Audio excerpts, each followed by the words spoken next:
Hello, hello, hello! You get special glitter stitches, and I get special glitter stitches, and our projects get special glitter stitches. So I'm the Knitting Fairy Godmother, and why don't you go get your project so that you can knit along while we talk about our book today. Before we get started on the book, I want to quickly touch on a couple of things.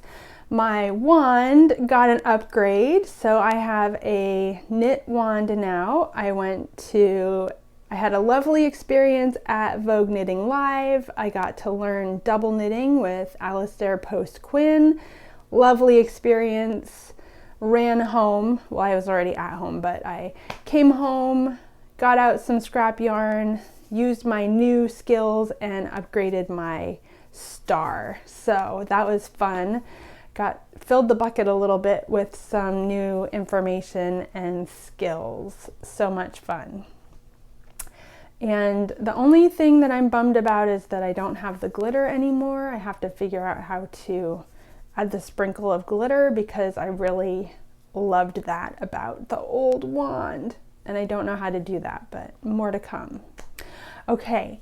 The other thing I want to mention is that I send a newsletter every week, and in the newsletter it has knitting tips and tricks, the things that I learn when I am out in the world. I am happy to share with everyone that gets my newsletter, but you don't get the tips and tricks unless you subscribe. So you can do that on knittingfairygodmother.com, my website.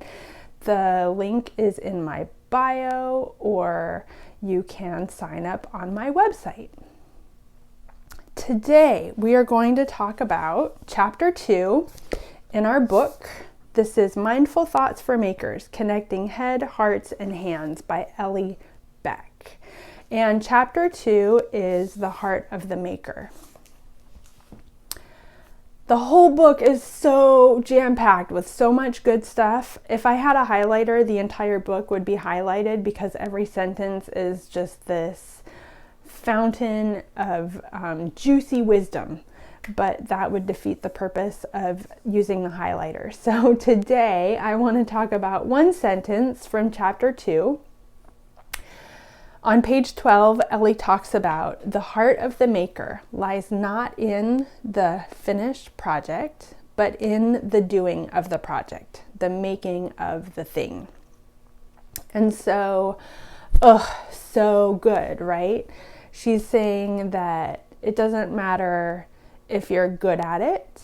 It doesn't matter if you follow rules. It doesn't matter if you finish something even.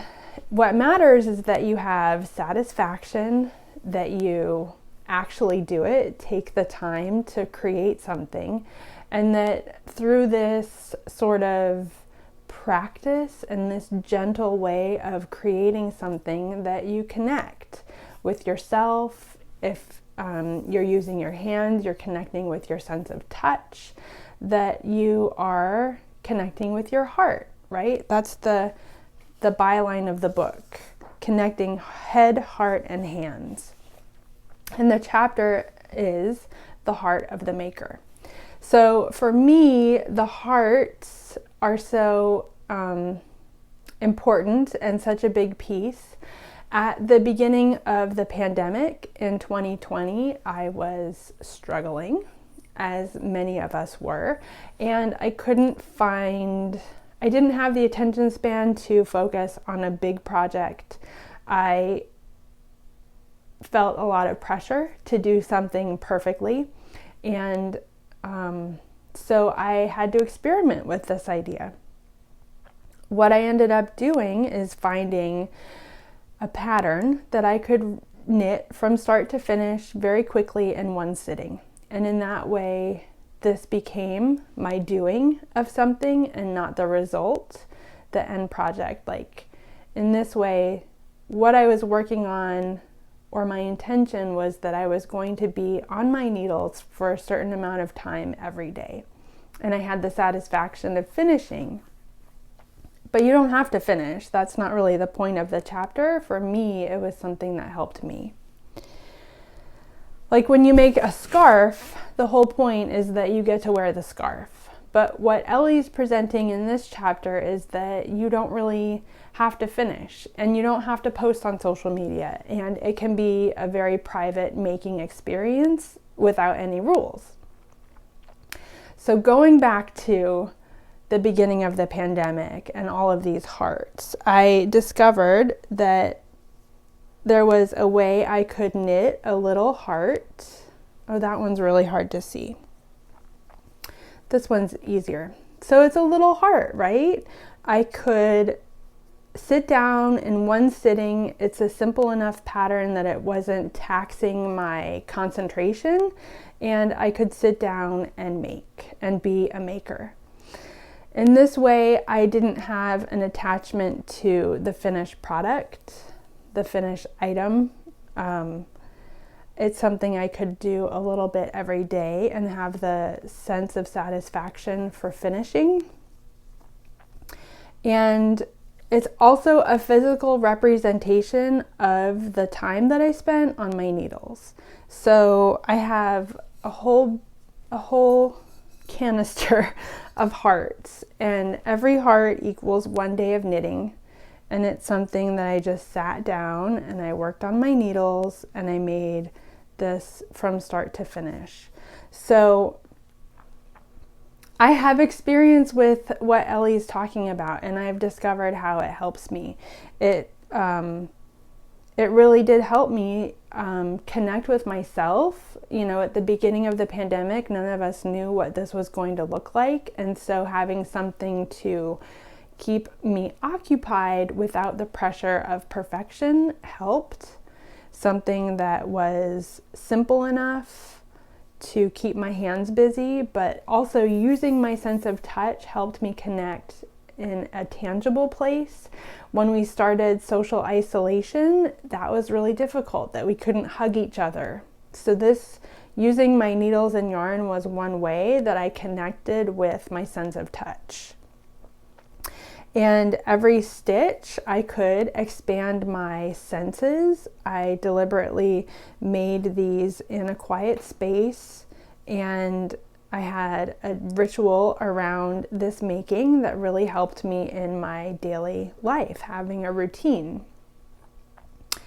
But these are not perfect. There are mistakes in these hearts, and that is another intention that I had, that I would just sit down and make the pattern and accept what happened. But being able to not have the pressure of ripping out what mistakes may have happened has really helped me evolve in my knitting practice. And so I have a lot of experience with the idea of the time at your needles instead of the finished product. And it's something that it's an element, a piece of my knitting and creating pie, because as a maker, I do both. I wear what I make, but then it's good to have projects that you don't know what it's going to be, and you have no idea when you're making it what the outcome will be or if you'll ever use these again. And right now, every heart in here is just that.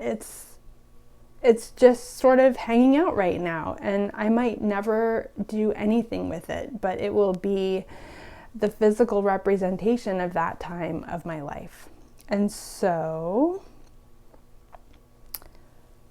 see, look at that. I mean, it's one sentence and I've already been talking for like 10 minutes. So this book is good. So I'm just going to read the sentence again. The heart of the maker lies not in the finished project, but in the doing of the project, the making of the thing. And just because I'm knitting doesn't mean that you have to knit. You might have something else. You might do calligraphy, or you might do, you might make music on the piano. You might have other ways of expressing your creativity. And in Ellie's book, she talks about it. The vehicle that you use is not really that important. It's more important that you are going through the creative process. So until next week, I hope that you experiment with this. If you have thoughts or ideas, leave them in the comments below, and I can't wait to talk to you again next week. Okay, bye everyone.